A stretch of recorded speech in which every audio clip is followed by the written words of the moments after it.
ఇక్కడ సర్వసభ్య సభ జరపడం పుత్తూరు మున్సిపాలిటీ నిజం చెప్పాలంటే నాకు చిన్నప్పటి నుంచి అనుబంధం ఉంది మన గణాన్ గారి ద్వారా.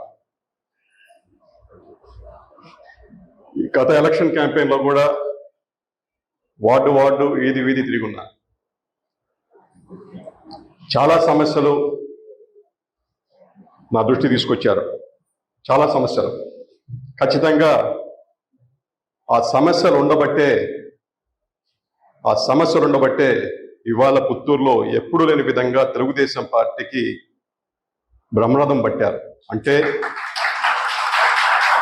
గత ప్రభుత్వం వైఫల్యాలు విసిగిపోయి ఎప్పుడు వేశారు. ఇంతకుముందు ఎప్పుడు లే, మనం చూసాం.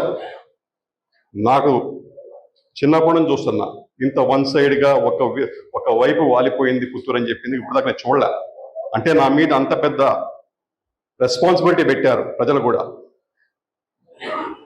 నువ్వు ఉంటే బాగా చేస్తావు, నువ్వు ఉంటే బాగా చూసుకుంటావు, నువ్వు పుత్తూరు మున్సిపాలిటీని కాపాడుతావు అని చెప్పి ఒక పెద్ద బాధ్యతను చెప్పారు.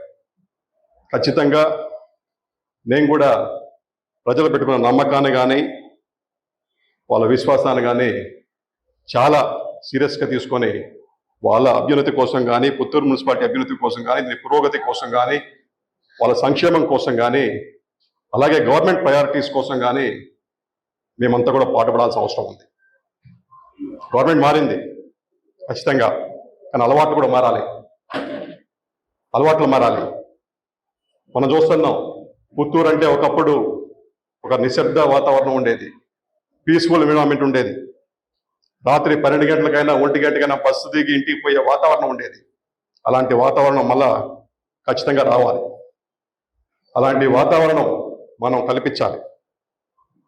అది మనం ఇచ్చే మెసేజింగ్ ద్వారా కానీ, మనం చేసే ప్రవర్తన ద్వారా కానీ అది ప్రజల్లో కూడా వెళ్ళాలి. నేను పోలీస్ వాళ్ళకి కూడా చెప్పాను, లా అండ్ ఆర్డర్ అనేది చాలా సీరియస్ ఇష్యూ. దేన్ని కూడా ఉపేక్షించడానికి వీల్లేదు.